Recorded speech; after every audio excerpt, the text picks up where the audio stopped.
সেনাবাহিনীর সহযোগিতা চাইল পিলখানা হত্যাকাণ্ডের তদন্ত কমিটি। বিএনপির বিশেষ নির্দেশনা মানছেন না নেতাকর্মীরা।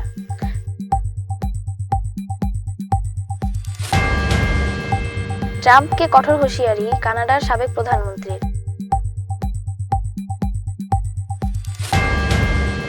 ইংলিশ প্রিমিয়ার লিগ ছাড়ছেন বাংলাদেশের হামজা চৌধুরী। আসসালামু আলাইকুম, ইনফো টেলিভিশনে সবাইকে স্বাগতম। খবর পড়ছি আমি তাসনিম খান। কথা এতক্ষণ শুনছিলেন সংবাদ শিরোনাম, এবার বিস্তারিত। সেনাবাহিনী প্রধানের সঙ্গে পিলখানা হত্যাকাণ্ড পুনঃতদন্তে ঘটিত জাতীয় স্বাধীন তদন্ত কমিশনের সদস্যরা সাক্ষাৎ করেছেন। সোমবার 13 জানুয়ারি আন্তঃবাহিনী জনসংযোগ পরিদপ্তরের আইএসপিআর পাঠানো এক সংবাদ বিজ্ঞপ্তিতে এ তথ্য জানানো হয়।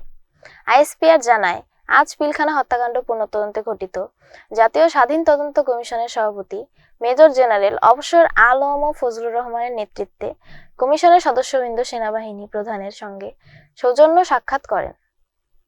এ সময় তারা সেনাবাহিনী প্রধানের সঙ্গে বিভিন্ন গুরুত্বপূর্ণ বিষয়ে আলোচনা করেন। মোটরসাইকেল বহর ও কার সহ অন্য কোনো যানবাহনে শোভাযাত্রা না করতে বিএনপির নির্দেশনা থাকলেও তা মানছেন না বিভিন্ন জেলার নেতাকর্মীরা। দলীয় নির্দেশনা উপেক্ষা করে ইতোমধ্যে দেশের বিভিন্ন এলাকায় মোটরবাইক শোডাউন অব্যাহত রয়েছে। সর্বশেষ সোমবার 13 জানুয়ারি নোয়াখালীর হাতিয়ায় এমন শোডাউনের খবর পাওয়া গেছে।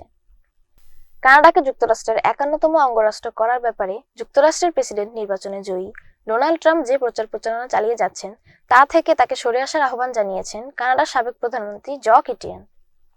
ট্রাম্প যদি সত্যিই কানাডাকে যুক্তরাষ্ট্রের অঙ্গরাজ্য করার চেষ্টা করেন তাহলে কানাডাও আক্রমণাত্মকভাবেই তার জবাব দেবে বলে হুঁশিয়ারি দিয়েছেন ক্রিটিয়েন, যিনি 1993 থেকে 2003 সাল পর্যন্ত দেশটির প্রধানমন্ত্রী ছিলেন।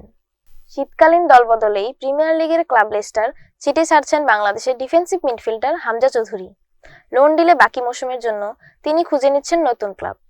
ব্রিটিশ গণমাধ্যমগুলো জানাচ্ছেন, দুই পক্ষের মাঝে চুক্তিটা প্রায় পাকা হয়েই গিয়েছে। এখন কেবল দেখার বিষয়, সত্যিই কি ধারে যাচ্ছেন হামজা, নাকি পুরোপুরি নিজের শৈশবের ক্লাব ছাড়ছেন তিনি। এতক্ষণ ইনফো টেলিভিশনের সাথে থাকার জন্য ধন্যবাদ। আমাদের সকল নিউজ দেখার জন্য www.infotvvd.com অথবা আমাদের ফেসবুক পেজ ও ইউটিউব চ্যানেল ভিজিট করুন।